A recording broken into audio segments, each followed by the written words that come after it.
Seluruh alam Melayu telah terjajah satu masa dulu. Selepas kejatuhan Osmaniyah, Osmaniyah jatuh pada tahun 1994. Dengan kejatuhan Osmaniyah, maka seluruh alam Melayu telah jatuh satu persatu. Daripada Filipina telah jatuh, Jawa, Sumatera, Tanah Melayu telah jatuh satu persatu. Kemboja telah jatuh dan kita dijajah oleh seluruh penjajah. Dan di bumi Arab juga tidak ada sebuah negara Islam yang masih tidak dijajah. Daripada Morocco sampai ke Libya, Sudan, Jordan, seluruhnya dijajah oleh penjajah. Serentak kita pernah jatuh ke bawah, tempat yang paling bawah ke bawah apabila dalam kurun ke-19 kita tidak ada sebuah negara pun yang merdeka. Tuan-tuan, cukup malam, dan apakah peranan ulama kita di Mekah? Ketika itu Yahudi sedang melobi untuk mendapatkan Pulau State.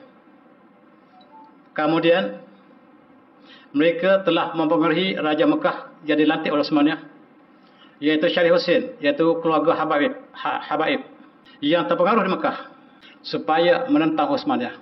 Dan akhirnya tokoh ini telah bersama dengan Yahudi, British, menentang kerajaan Osmaniyah dan jatuhlah kerajaan Osmaniyah. Ini ialah Al-Thurah Al-Syarif Hussein, keturunan Rasulullah yang berikan peranan untuk menjaga Mekah. Tetapi sayang, dia tidak setia kepada kerajaan Islam Osmaniyah, tetapi dia bersama dengan British untuk menjatuhkan kerajaan Mekah, kerajaan Osmaniyah di Mekah, dan akhirnya kerajaan Osmaniyah telah jatuh. Yang membantu Syekh Hussein ialah McMahon, seorang British yang dilantik khas untuk menjatuhkan kerajaan Islam. Sayang, cucu Rasulullah ini, keturunan Rasulullah, telah bersama dengan musuh Allah untuk menjatuhkan kerajaan Islam. Cukup malam. Dan kita lihat bagaimanakah mereka bersama dengan British. Umat Islam menentang kerajaan Islam sendiri. Mari kita ambil iktibar, tuan-tuan. Umat Islam bersatu dengan British untuk menjatuhkan Islam. Satu sejarah yang cukup malang dalam sejarah tanah air. Mekah telah dikuasai oleh kumpulan ini. Mereka bersama dengan British. British minta supaya kalaulah kena cepat menang, kita bom Mekah. Boleh tak? Silakan, asalkan kita menang. Syarif Hussein membenarkan Mekah dibom. Bom di Mekah. Di keliling Mekah dibom. Masjidil Haram jangan bom. Supaya Osmaniyah jatuh berkecai. Memang benar. Kerajaan Islam terakhir telah jatuh. Dijatuhkan oleh tangan Yahudi, tangan British, tangan Perancis dan tangan umat Islam sendiri. Mari kita ambil iktibar. Umat Islam menjatuhkan kerajaan Islam. Dan yang menjatuh inilah ketua Habaib. Namanya Syarif Hussein. Cukup malam, tuan-tuan. Gambar-gambar ini menggambarkan mereka bersama dengan British untuk menjatuhkan kerajaan Osmaniyah. Dan kerajaan Osmaniyah telah jatuh. Dipimpin oleh British yang bernama Lawrence of Arabia. Seorang yang sangat jahat. Dan dialah yang telah menghancurkan kereta api yang dibina oleh Osmaniyah. Daripada Istanbul sampai ke Madinah dihancurkan oleh orang ini. Lawrence of Arabia namanya. Dan di manakah letaknya ulama Melayu kita? Ulama Melayu kita sudah tidak tempat di Mekah lagi. Dan kita lihat bagaimanakah Madinah ditawan oleh Yahudi. Madinah telah Masjid Nabawi telah ditawan. Dan tuan-tuan tak pernah dengar berita bahawa Masjid Nabawi telah ditawan oleh mereka. Ditawan oleh British Yahudi. Di belakang ialah umat Islam bersama dengan Yahudi dan British menawan Masjid Nabawi. Subhanallah. Sejarah ini tidak tulis negara kita. Sejarah ini tak pernah tulis negara kita. Dan tuan-tuan, ini panglima Islam terakhir yang dilantik oleh Osmaniyah untuk pertahankan Masjid Nabawi daripada cerobohan daripada British yang ditolong oleh Syarif Hussein. Tetapi dia telah terkorban. Dia dibunuh dan Masjid Nabawi telah terlepas ke tangan mereka. Sayang, apabila mereka telah mengalahkan dan Syarif Hussein bersama dengan British mengalahkan Osmaniyah. Sekarang Syarif Hussein mengatakan kepada British, sekarang saya boleh dilantik untuk menjadi khalifah sekarang. Kata British, jangan. Tunggu dulu. Dulu tuan kata nak lantik saya menjadi khalifah. Tak. Sebab kamu tidak cukup setia pada kami. Kami ada calon lain. Calon ini ialah calon daripada keluarga kami. Nama Abdul Aziz. Keluarga Saud ini keluarga kami. Asalnya mereka Yahudi. Mereka Maulid Islam. Kami lebih percaya pada Yahudi pada kamu. Dan cukup malang, tuan-tuan. Mereka yang bersama dengan musuh Allah menjatuhkan Islam yang harap dia mendapat menjadi raja, tetapi British ada plan yang lain. Dia melantik keluarga mereka sendiri daripada keluarga Saud. Keluarga Saud asalnya ialah Yahudi. yang masuk Islam, alhamdulillah. Dan Yahudi lebih percaya kepada bangsanya sendiri walaupun Islam. Dan diserahkan sebuah tanah bumi Osmaniyah kepada sebuah kerajaan baru, dan mereka membentuk Mamlakah As-Saudiyah Al-Arabiyah. Apabila mereka menguasai Mekah, tuan-tuan, mereka membunuh umat Islam begitu ramai. Sejarah mereka yang belakang raja ini bersama dengan keluarga Wahabi telah melakukan serangan kepada Islam yang tidak bersama mereka. Dengan tuduhan melakukan kharafat dan melakukan bid'ah, mereka adalah kafir, maka mereka halal darah mereka. Dan pada tahun 1206 Hijrah, mereka masuk ke Taif, mereka membunuh umat Islam di dalam masjid, sebab mereka telah mengatakan umat Islam telah kafir sebab mereka telah melakukan bid'ah. Cukup menyakiti, tuan-tuan, kerajaan baru yang dipimpin yang bersama dengan keluarga Wahabi telah membunuh umat Islam begitu ramai, dan mereka tidak membenarkan orang melakukan haji tersebut, dan mereka memegang senapang yang diberikan oleh British.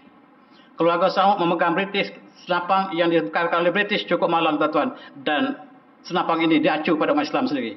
Sejarah malang yang kita harus lihat kembali, tuan-tuan, supaya kita faham apakah yang berlaku sekarang.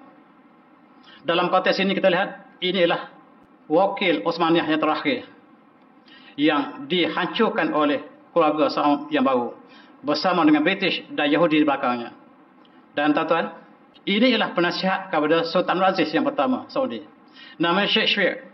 Dia bukan orang Islam. Dia adalah musuh Islam yang menjadi penasihat kepada Raja Saudi yang pertama. Maafkan saya, tuan-tuan. Dan dialah menasihati untuk membunuh umat Islam yang lain. Dan ada beberapa orang yang menjadi penasihat kepada Sultan Aziz. Antaranya lah Shakespeare yang saya sebutkan tadi. Antaranya lah Abdullah Philby, ataupun John Philby. Dan yang lain ialah Dixon namanya. Yang lain namanya adalah Percy Cox. Ini adalah di antara Yahudi yang di belakang daripada belakang kerajaan. Di belakang Abdul Aziz ialah Yahudi. British dan Yahudi. Penasihat Abdul Aziz ialah Yahudi. Dan kawan-kawan kita daripada yang balik pada Mekah, mereka sangat marah pada saya di atas perkara ini. Mari kita lihat sejarah yang benar, supaya kita tidak terkeliru apa yang berlaku sekarang. Dan Abdul Aziz diberikan gaji yang banyak oleh Yahudi. Ini surat British, bahawa kalau kamu serahkan Palestin pada kami beri gaji pada kamu dengan banyak. Surat ini tersimpan dalam arkib. Tuan-tuan boleh baca hubungan Abdul Aziz dengan Yahudi. Surat ini mengatakan sekiranya kamu bersama kami akan berikan allowance kepada Abdul Aziz dengan banyaknya. Rupa-rupanya Sultan Abdul Aziz dibiayai oleh Yahudi dalam pembentukan kerajaan Saudi Mamlakah Arabiyah. Dan saya minta maaf banyak-banyak, sejarah yang pahit ini. Sejarah yang pahit inilah membentuk suasana yang ada sekarang, tuan-tuan. Dan bantuan itu datang daripada Yahudi. Ini bantuannya. Bantuan daripada David Ben Gurion, Perdana Menteri Israel yang pertama. Diberikan uang kepada Abdul Aziz melalui Abdullah Philby. Nama asalnya John Philby, tetapi apabila dia memeluk Islam, Allah berikan hidayah. Dia memeluk Islam dan dia menukar namanya Abdullah Philby, dan dialah pecah rahsia. Dia menulis Ayam Arabiyah, tuan-tuan baca. Baca baris dengan baris. Baris demi baris. Dan saya baca sangat-sangat menakutkan. Bagaimana sebuah kerajaan Islam dijatuhkan oleh umat Islam bersama Yahudi, British dan bumi Islam bernama Osmaniyah. Hijaz telah bertukar menjadi Mamlakah Saudiyah Arabiyah, dan cukup malang mereka menguasai tanah ini dan bumi ini, bumi mereka, dan siapa nak datang ke Mekah mesti minta visa dari mereka. Kalau mereka tak bagi, tak boleh masuk ke sini. Cukup malang, tuan-tuan, sejarah negara kita. Dan ini surat yang sangat kontroversi. Sebelum diberikan gaji yang banyak ini, ada satu perjanjian yang dilakukan antara Yahudi dan Abdul Aziz. Sekiranya tuan ingin bantuan yang lebih banyak, serahkan Palestin pada saya. Kata Sultan Aziz, Palestin bukan saya punya, tetapi tidak cukup. Kalau tuan inginkan sokongan kami, serahkan Palestin pada kami. Dan ini dilaporkan oleh Dixon, tuan-tuan.